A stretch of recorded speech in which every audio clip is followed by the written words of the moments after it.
The Lord be with you. A reading from the Holy Gospel according to Matthew. When the Pharisees heard that Jesus had silenced the Sadducees, they gathered together, and one of them, a scholar of the law, tested him by asking, "Teacher, which commandment in the law is the greatest?"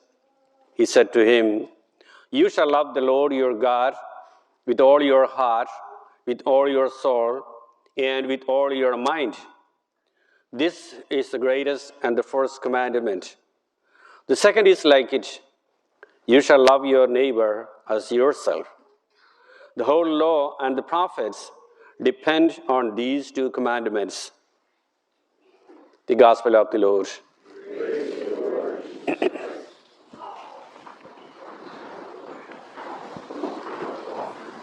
The Christians in the world are known for a special quality or a virtue.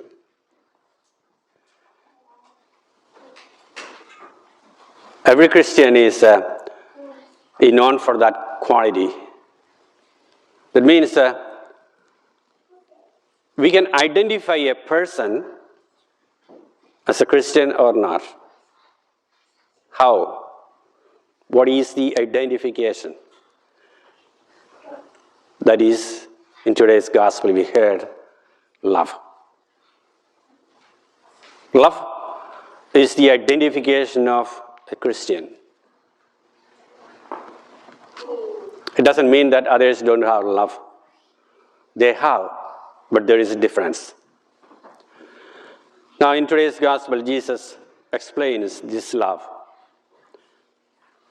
When a Pharisee questioned him to test Jesus, which is the most important or the first of all the commandments, Jesus said, the most important and the first of all the commandments is love God with all your heart, all your soul, and all your mind. And the second most important commandment, Jesus continues, is love your neighbor as you love yourselves. Now, here we can find a three-dimension love. That means there are three persons in a true Christian love. The first person is God. You must love God. How? With all heart, all soul, and all the mind. The second person or the second dimension in this love is, Jesus said, love your neighbor as you love yourself. If you want to love your neighbor, you must love ourselves. So the second dimension of this love is love ourselves. And the third dimension or the third person in this love is love our neighbor. Now, what does it mean?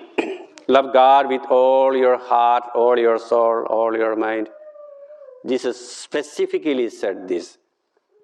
Jesus did not say love God and love your neighbor, but he said, love your God with all your heart, all your soul, all your mind. It means that our whole heart, whole soul, whole mind should be God. Now, you love someone, you love your partner, you love your children. When you love your children, you expect the same love returned. And the children are expected to return the same love to their parents. When you love your partner, the partner is expected to return the same love. Same amount of love should be returned. And this is what God expects from us. God is our Father. He created us in His own image and likeness. He is our Father, and He loves us. How deep is His love? that much love we must return. That is our responsibility. That is our responsibility. Secondly, we say or we believe God is love. God is love. So, if God is love, and I say God is in me, then I should have that love. I should have God in me. That means my heart should be filled with love. Then I can say God is in me. We are all human beings. We cannot return a complete love to God. There may be some room left in our heart without God or without love. Now what happens? If there is one room is empty without love of God, that room will be occupied by the evil. The devil occupies that room. Then what happens?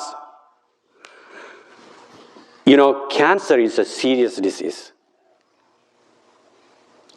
The main problem in the cancer is you do not know that you have cancer when it begins. In the beginning, you won't feel any pain or any symptoms.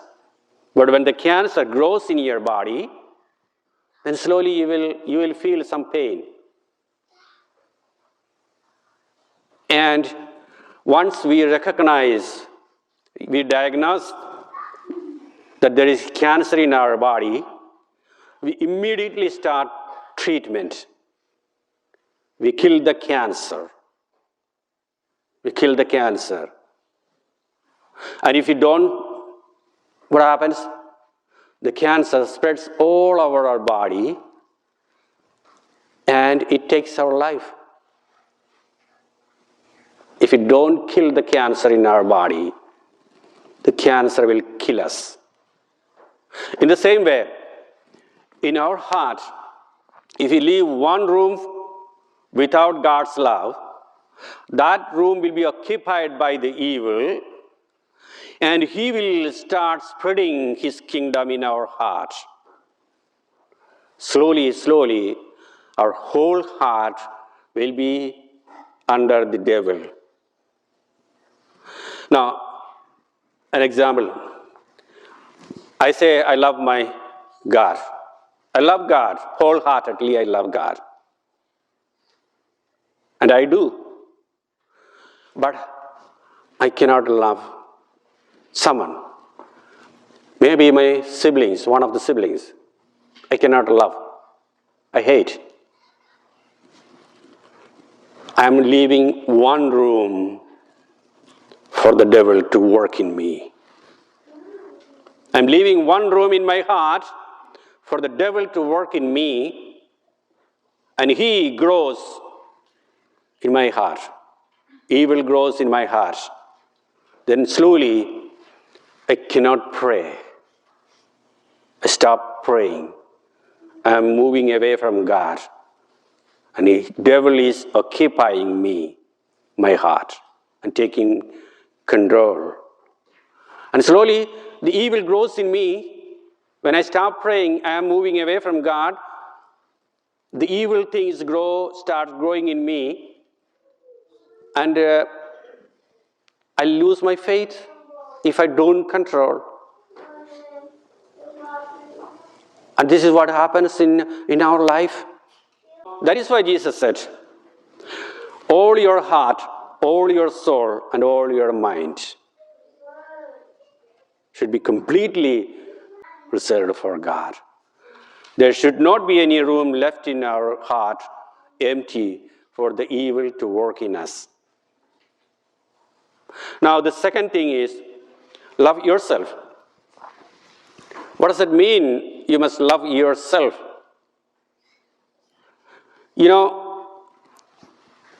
God is love, and I have God in my heart.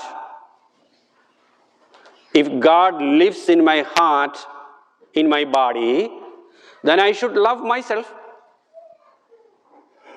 Simple.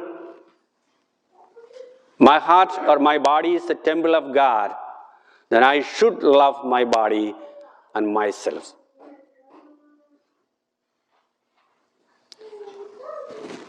Now, Jesus said, love your neighbor. If God is love and my heart is full of love, and this love should automatically overflow from my heart. If my heart is full of love, this love will overflow to my neighbor. Cannot stop loving my neighbor. So, love in action. Love in action is loving our neighbor. So if the love overflows from my heart, then I cannot look my neighbor's face and see whether he is my friend or my enemy. He is good or bad. He is rich or poor. No matter. It is God's love overflowing my heart to my neighbor. The best example for this is Mother Teresa. She was filled with the love of God in her heart. And that love started overflowing to the people around her. And so, wherever and whenever I find someone who is in need, an abandoned child, an abandoned person, an ill person, that love overflows to that person. She doesn't look at the face, whether that person is a Christian or not a Christian, that person is a rich or poor, that person is an enemy or friend. She doesn't look at that face. She looks at that person and finds the face of Christ in that person. That is why she picks up a man from the street full of wounds. His body is full of wounds with worms in the wounds. She took her to her home, cleaned him, and kissed him. And she said, "This is Jesus Christ. I see the face of Jesus in this man." This is the overflowing of God's love from our hearts.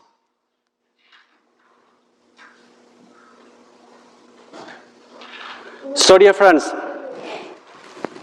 if we have love of God, all heart, all soul, all body, you will not stop helping and loving your neighbor. Whether they are your friend or enemy, rich or poor, you will love them. And this is what is happening in this world. The Christians in this world, they out of love of God, they do a lot of charitable works, taking care of the poor people, the orphan, the widows, the ill, the mentally ill people, physically, psychologically ill people. They are taking care with love. They see God's face in them. They see God's face in them. Because God created my neighbor also in the same image and likeness. So God's image and likeness is in that person. The same God who is love is also in that person. So when I look at my neighbor, I can see God in him.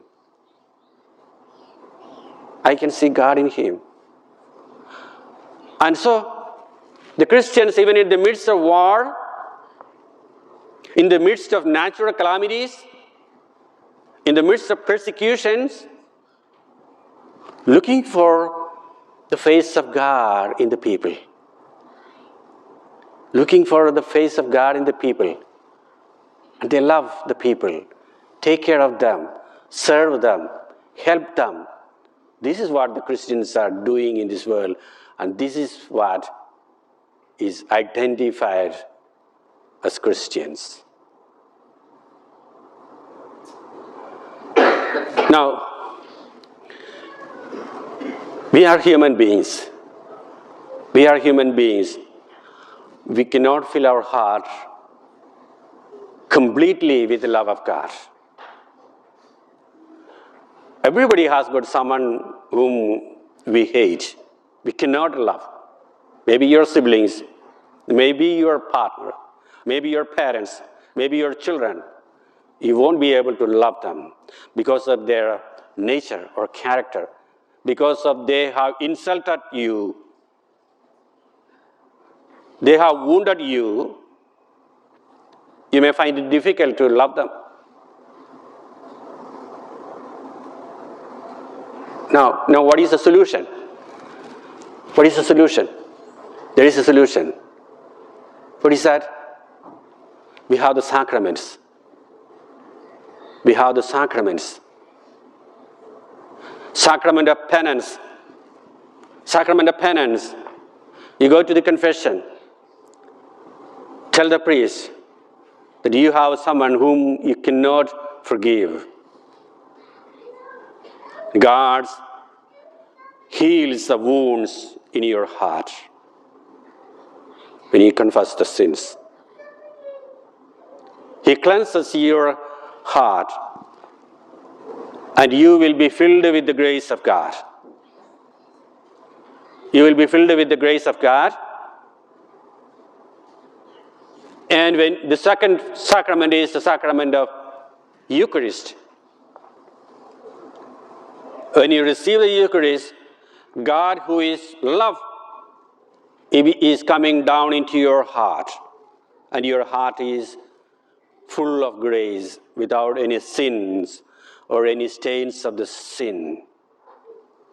And you receive the Eucharist, and God is coming into your heart and heals the wounds in your hearts and helps you to forgive your enemy and helps you to love your enemies, to love your neighbor. And this will help you, like Mother Teresa did. You can take in your hands the most wounded or such people in your hands and kiss them. You will find God's face in them, even in your enemies. The person whom you cannot forgive, you'll find God's face. So, dear brothers and sisters, receive these sacraments, sacrament of penance, confession, and the sacrament of the Eucharist. And if you cannot forgive, or if you cannot forget, God will heal you. God bless you.